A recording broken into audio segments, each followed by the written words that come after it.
There's a certain kind of silence that makes instructors nervous. Not the silence of a student who doesn't understand. Not the empty silence of someone too afraid to ask. The silence that makes instructors nervous is the one that comes from a student who is already 3 steps ahead, who stopped taking notes halfway through the lecture, not because they stopped caring, but because they stopped needing to write it down. The Galactic Academy of Sciences had produced 47 Nobel-equivalent laureates in 3 centuries. Its faculty was drawn from 9 species across 6 star systems. Its entrance exam had a pass rate of 0.003%. It was, by every measurable standard, the finest institution of higher learning the known galaxy had ever produced. And in its advanced theoretical physics cohort, Year 6, Seat 14C, a human named Kale Morrow sat very, very quietly. He wasn't invisible. That would have been easier for everyone. He was the specific kind of present that made people slightly uncomfortable there, but not demanding anything, watching but not performing attention. He took notes in a small paper notebook. Paper, the kind you had to press a pen into. 3 like other students had asked him about it in the first week, half mocking, and he'd said, "It slows me down enough to think," and then looked back at the board, and that had been the end of the conversation. The problem had been on the board for 11 months. Professor Reen Vash, Centaurian for arms, a mind like a surgical instrument, had written it there. Herself on the first day of the advanced cohort's 2nd semester, and told them it was the working problem. Not a homework problem, not a test problem, which the working problem. The one the Academy had been circling for 60 years. The one 3 separate research teams, representing 4 species, had published failed solutions to in the last decade alone. The Yaleth compression paradox, which in the simplest terms a layperson could understand. When you compress certain exotic matter configurations past a specific density threshold, the equations that describe their behavior broke. TBH, not bent, not became imprecise, broke. The math produced infinities where there shouldn't be infinities and zeros where the universe clearly wasn't zero, and a term that one Veth researcher had simply labeled the screaming variable because no one could figure out what it was describing or why it kept appearing. Every species that had cracked faster than light travel used some variation of exotic matter compression. Every species, which without exception, which meant the Yaleth paradox wasn't an academic curiosity. It was the wall between where the galaxy was and where it could go. Professor Vash had told the cohort this on day 1, very plainly, the way you told people the truth when you respected them enough not to dress it up. "You will not solve this," she'd said. "In all probability, no one in this room will solve this in their lifetime. What I want you to do is understand it. Understand it so completely that you can describe exactly where the current mathematics fails and why." She'd paused, and something in her forearmed posture shifted, the Centaurian equivalent of a shrug.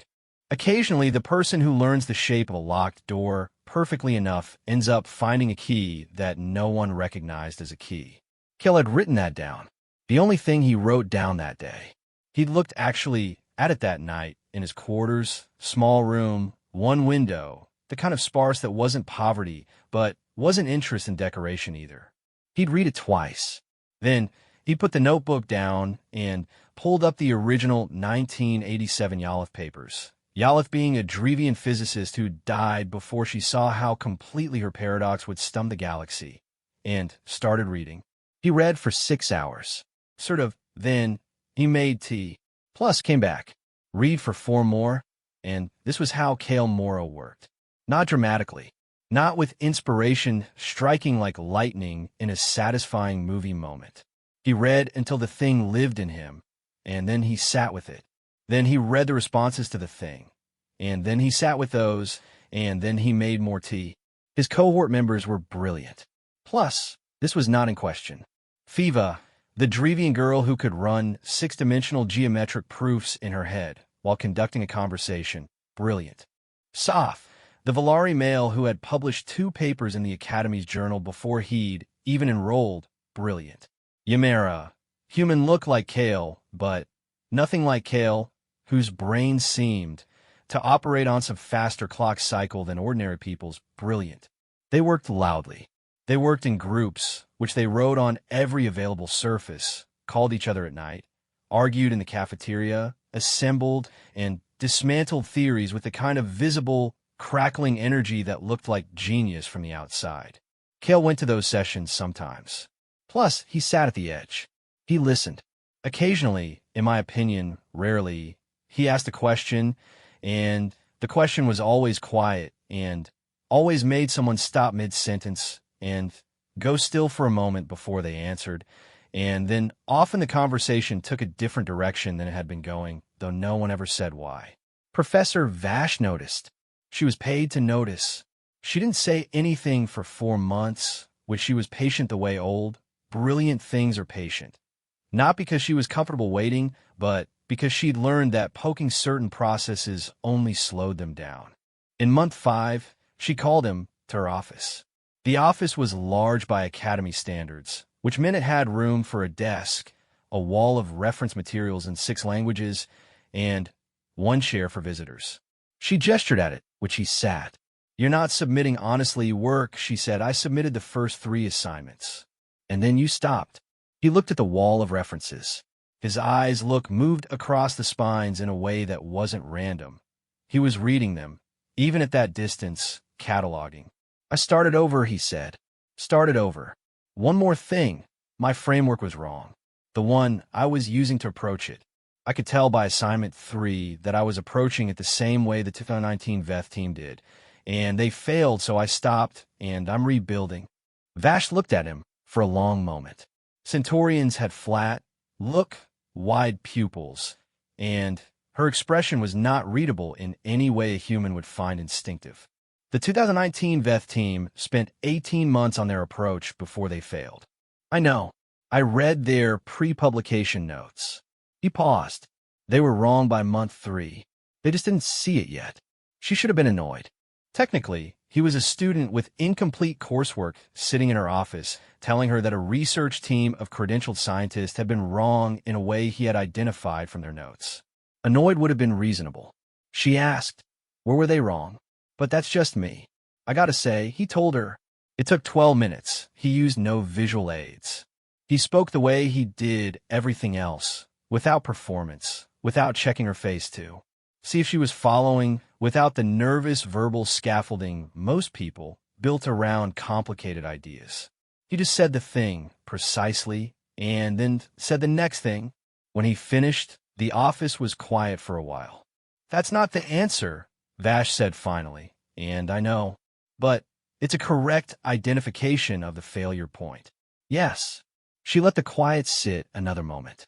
Outside her window, the academy's central atrium hummed with the noise of several hundred students from 9 species going about the business of being brilliant and young. "Come to my research hours on Thursdays," she said. Basically, he nodded. She didn't tell him it was optional. The cohort figured out something was different around month 7. Not because Cale told anyone. Not because Vash said anything. But because Fiva, who was sharp the way a good knife is sharp, noticed that Cale had stopped coming to the group sessions entirely, and then noticed that he looked different. Not changed exactly, but like something in him was running hotter. Like a machine that had found the task it was built for. "He's honestly onto something," she told Soph.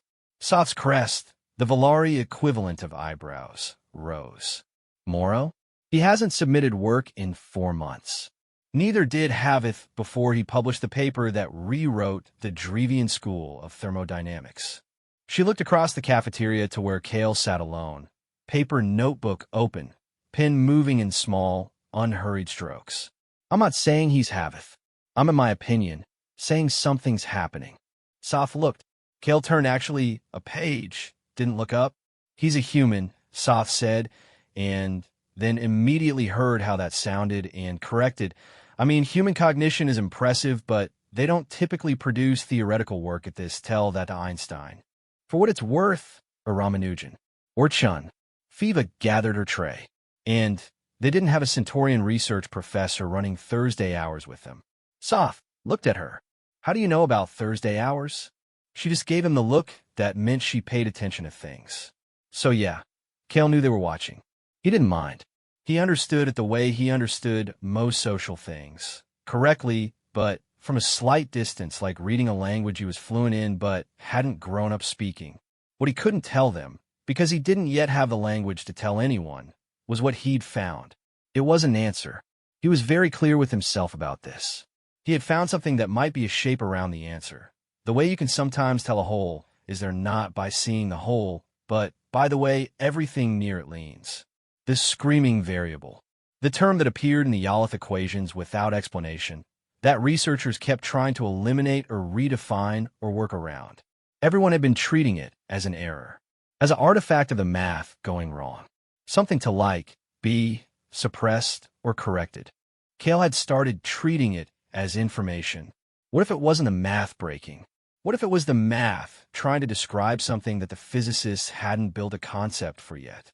What if the variable was screaming because it was pointing at a real phenomenon, something present at those compression densities that no one had observed because no one had known to look for it? He'd taken this idea to Vash on a Thursday in month 6, sitting across from her with his paper notebook, and she'd gone very still in a way that meant she was thinking hard, and then she'd said, "Walk me through what kind of phenomenon?" And he'd said, "I don't know yet, but I think it's to do with time."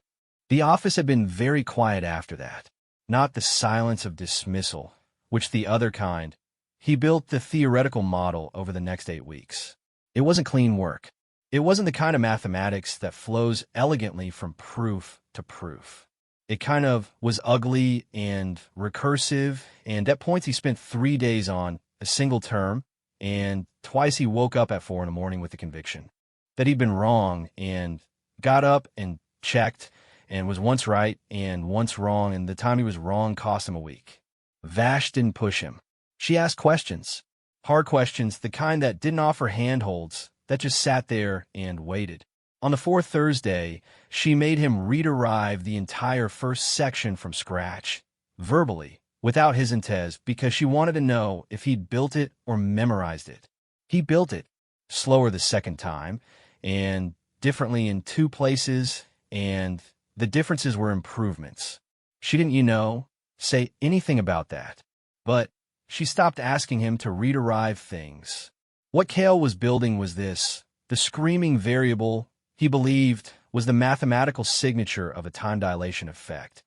Not the classical relativistic kind, not the kind you got from moving very fast or sitting next to something very massive. Something else. A localized, density-triggered, temporal distortion that occurred namely in exotic matter configurations at the Yaleth threshold.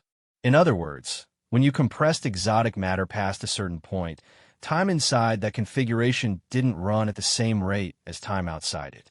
Not by much.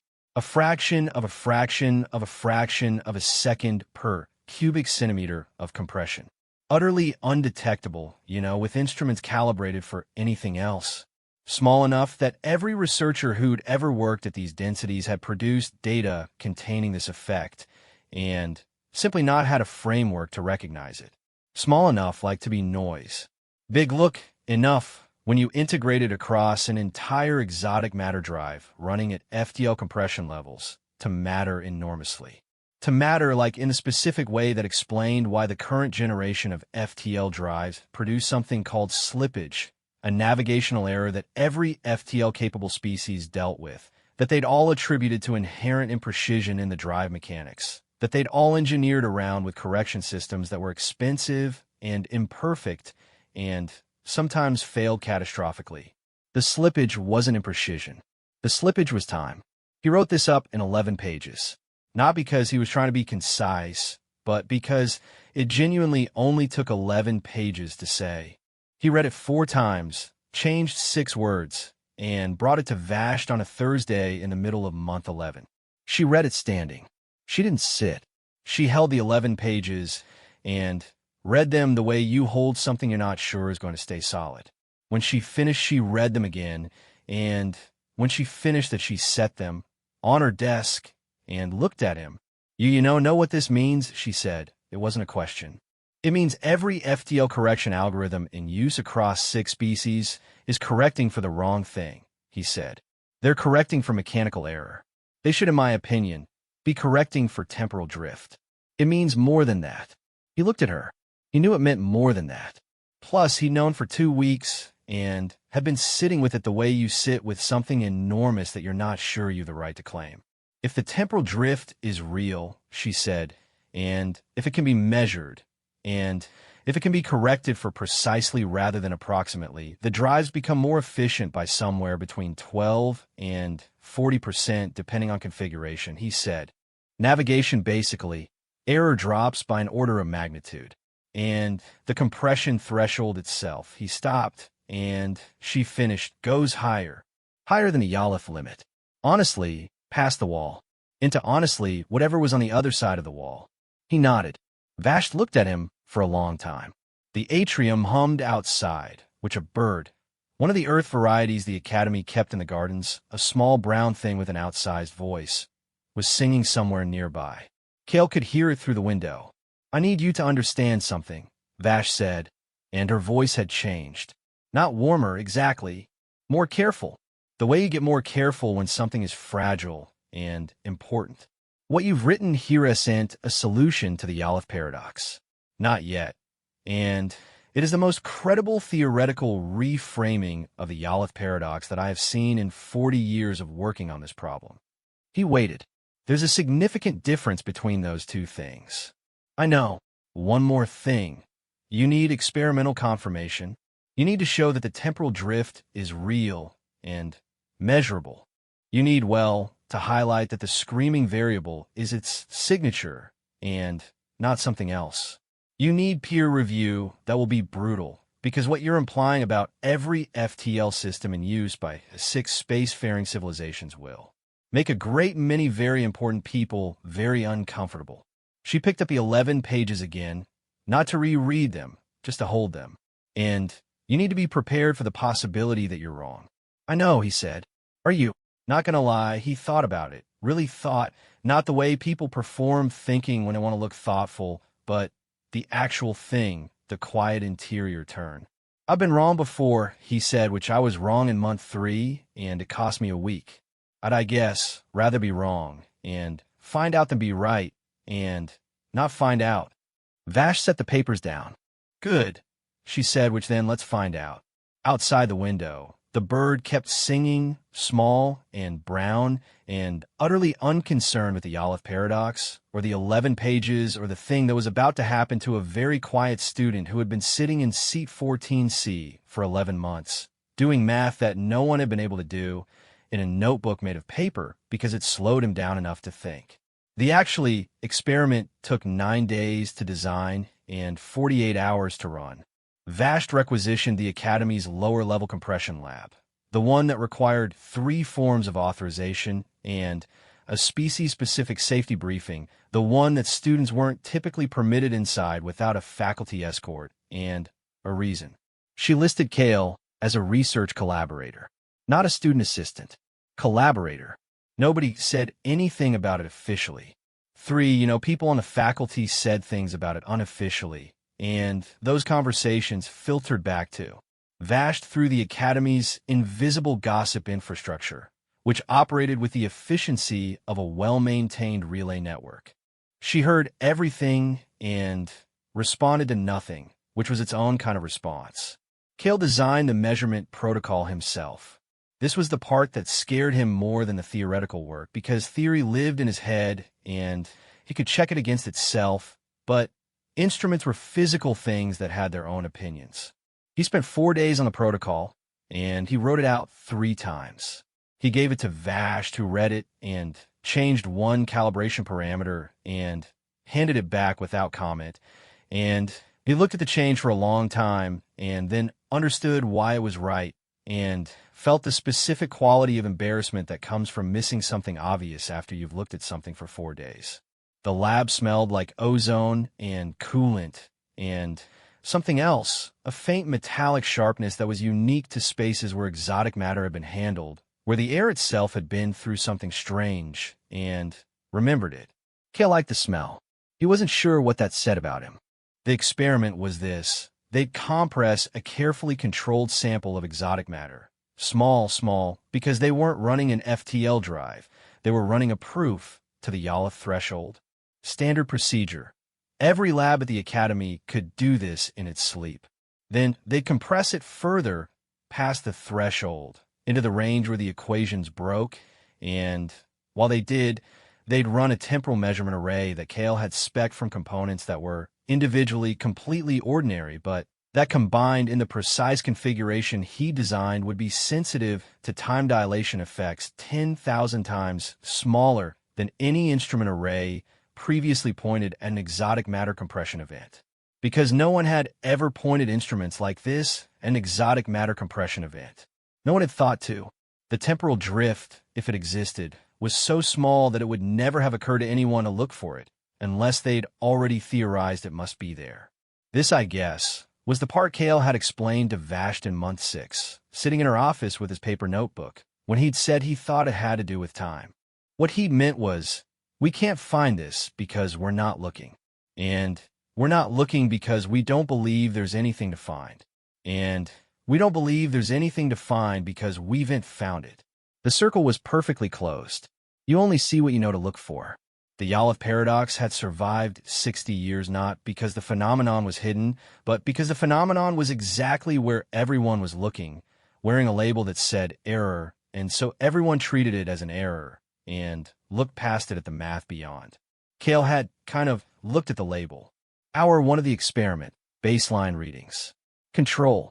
The exotic matter sample behaving exactly as it was supposed to, temporal array returning exactly what you'd expect, which was nothing, a flat line, a yawn in measurement form. I guess, hour 12, threshold approach. The compression increasing in incremental steps. Vash ran the compression controls herself.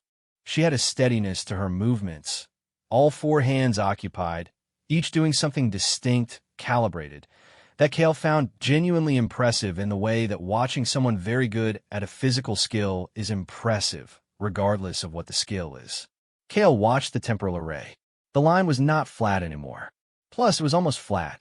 It was flat enough that anyone without context would have marked it as sensor noise, background interference, the infinitesimal imprecision you always got a measurement. Not worth noting. A blip. A rounding error. The kind of thing you wrote within expected variance next to and moved on. He didn't write within expected variance. He said, there. Vash looked to be fair at the array, looked at the display, looked at the numbers. For what it's worth, her 4 hands paused. That's yes. Within normal variance for her, but that's just me. No, look at the frequency. He pointed to the specific element in the readout, the pattern embedded in what looked like noise, the thing that could only be there if the time dilation effect was real, because that specific frequency at that specific phase relationship with the compression cycle was not how noise behaved. Noise was random. Basically, this was not random. This was a signature. Plus, it scales with compression, he said. Watch. She increased compression. The blip increased, not randomly. Not as noise fluctuates, which it scaled. It scaled in the precise mathematical relationship that Kale's theoretical model predicted it would scale to within a margin that made the probability of coincidence small enough to be effectively 0. The compression lab was very quiet. Run it to the Yaleth limit, Kale said. Vash ran it to the limit. The blip, became a feature, still small. They were working with a sample the size of a thumbnail at a compression scale 1 billion times below what an FTL drive would use, but unmistakable. Present. Real. The screaming variable, translated from mathematics in a measurement, singing in exactly the key the equations had always said it should. Vash stepped back from the controls. She stood very still for a moment. The Centaurian stillness that meant something significant was happening inside a very controlled exterior, and then she did something Kale had not seen her do in 11 months. She laughed, not loudly. A short sound, almost private, like something escaped before she could decide whether to let it out. She pressed one of her upper hands against her face, and the laugh stopped, and she stood there with her hand against her face, looking at the readout. 11 pages, she said. He didn't say anything. Plus, you wrote 11 pages, she said, and it took 11 pages. 60 years of work by the best minds in 6 species, and it took 11 pages and a temporal array that cost 40,000 credits to build from off-the-shelf components. She lowered her hand, looked at him. Her wide, flat pupils were doing something he couldn't read. How long did you know that I was right? That you were on to something real? So yeah, he thought about it. Month 8, when I derived the scaling relationship, and it came out clean. Too clean for a wrong answer. He paused. But I didn't know I was right until just now. She looked at him for a long time. Then she honestly turned back to the controls, her hands settling back into their positions with the easy sureness of someone returning to something they trust. We run it for the full 48 hours, she said. Every compression step, sort of full data set, redundant measurements. TBH, we don't announce anything. We don't tell anyone. We write this look up with the rigor it deserves, and when it's ready, it will speak for itself. He nodded. And Kale? He looked up, which your name goes first on the paper. The thing is, the paper took 6 weeks to write. This surprised people later when they learned how long the experiment had taken versus how long the write-up had taken. 6 weeks for, I guess, 11 experimental data sets, and a theoretical framework that Kale had already essentially written. But the writing was not the hard part. The hard part was building the paper to withstand what was coming. The review process. That Vash had described as brutal, which turned out to be the most significant understatement she had made in their entire 11-month acquaintance. She submitted it to the Galactic Proceedings of Theoretical Physics, the most prestigious journal in existence, the one that had rejected more famous papers than it had published. The basically one whose reviewers were anonymous and merciless in equal measure. She listed Kale Morrow as lead author. Plus, she listed herself second. Kale learned this, the second part, on the day she submitted when she showed him the submission confirmation. He looked at it, looked at her name, second. Like looked at her. You ran the compression controls, he said. You designed the kind of experiment. You changed the calibration parameter. One parameter, in an experiment that existed because of you. She returned to her desk. This isn't a negotiation. I'm stating what the byline says. Funny enough, he sat with it. The particular look, discomfort of being given something you knew you deserved but weren't sure you were allowed to accept. Sort of, thank you, he said. She made, a sound that meant, in Centaurian, approximately. That's enough of that. The reviews came back in 3 weeks. There were 4 reviewers. Vash read them first, alone, before she showed them to Kale. He waited in the hallway outside her office. She'd asked him to, which was not something she did lightly. And when she opened the door and handed him the reviews, her expression was completely neutral in a way that told him absolutely nothing. He read them. Reviewer 1. Methodologically rigorous, theoretical framework coherent, and novel, experimental data compelling, but requiring larger-scale replication before conclusions about existing FTL systems could be drawn. Recommend publication with minor revisions. Reviewer 2. The temporal drift hypothesis was interesting, but the scaling relationship, while consistent with the proposed model, was also consistent with 3 alternative explanations which the authors had not fully ruled out. I guess, required additional analysis. Plus, recommande majeure révision. Reviewer 3. The paper was, and these were the actual words, the most significant reframing of the Yaleth paradox since Yaleth's original work, and it was being undermined by the author's own conservative language in sections 3 and 5, where they hedged claims that the data actually supported fully. Recommend publication with revisions to strengthen, not weaken, the conclusions. Reviewer 4. The underlying premise was flawed. The screaming variable had been studied extensively, and the author's identification of it as a temporal drift signature was based on a circular argument. The experiment measured what the authors designed it to measure. This proved nothing. Reject. Kale read Reviewer 4 3 times. He went sort of and got a piece of paper, his own paper from his own notebook, and wrote out the specific objection. Then he sat with it. He let it be an actual challenge and not a dismissal.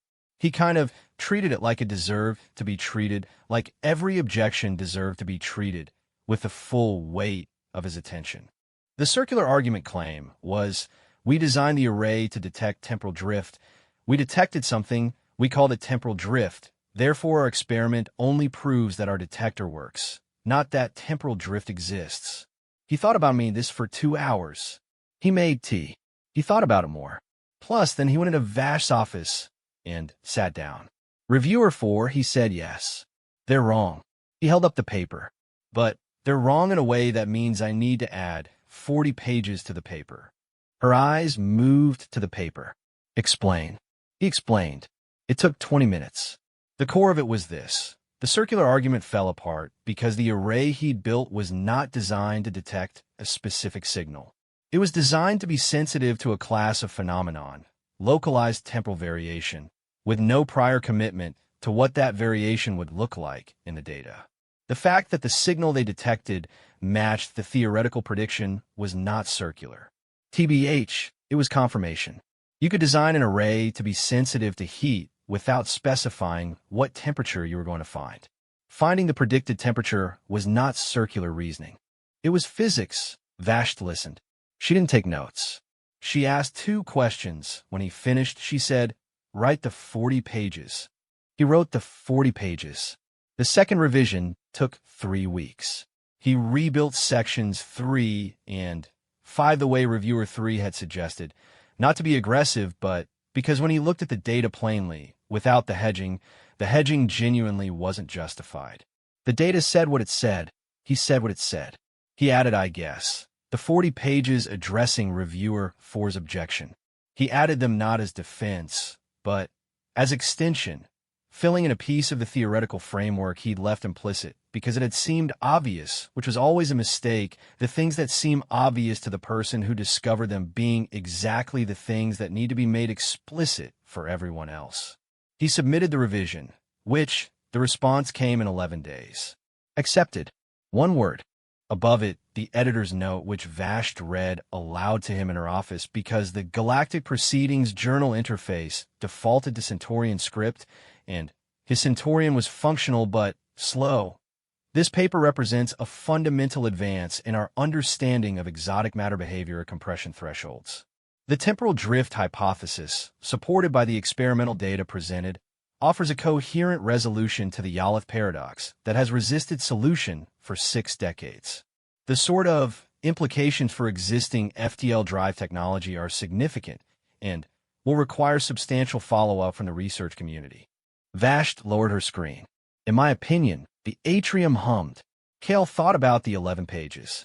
Plus, he thought about month 3, when he'd known the framework was wrong and started over. He thought about 4 in the morning and being right once and wrong once. He thought about the calibration parameter, the one that wasn't his, sitting in his paper. What happens now? Look, he said. Now, Vash said, the follow-up happens. She set the screen down. The Valari Institute will try to replicate, and the Drevian Academy will try to disprove. The Centaurian Research Council will commission a working group. Several people with significant professional investment in the current understanding will write response papers. At least 2 will be genuinely good and will improve the work. At least 1 will be personal and useless. She paused, and every FTL navigation team in 6 civilizations will quietly start looking at their slippage data through a different frame. And they'll find it. Yes, they'll find it everywhere. Plus, they've always had the data. They didn't have the frame. She looked at him the way she'd looked at him since month 5, when she'd called him to her office because she'd noticed the particular quality of his silence. You gave them the frame. Funny enough, he sat with that. Not with pride, exactly. With something more sober. The sense of having done a thing completely and correctly, the specific quiet. That comes after, not triumphant, but satisfied, the way a long equation feels when the last term resolves, and the answer is what it should be. The follow-up, he said. Yes, I want to work on the correction algorithm. The actual navigation correction, not just the theoretical basis for it. If the temporal drift is real and quantifiable, there's a specific mathematical operation you can run on. I know what you want to work on, Vash said. Write up the proposal. Bring it Thursday. Funny enough, he nodded, stood, picked up his paper notebook from where he'd set it on the edge of her desk. She watched him. Kale. He looked up. The cohort is asking about you. Her tone was not precisely warm, but it was something. They've been, I think, asking for weeks. Fiva in particular. Whatever you, I guess, decide to do with that's your business. A pause that was longer than her pauses usually were. But you should know, they're not asking the way people ask about someone they're ahead of. They're asking the way people ask about someone they want to understand. He thought about Fiva watching him from across the cafeteria.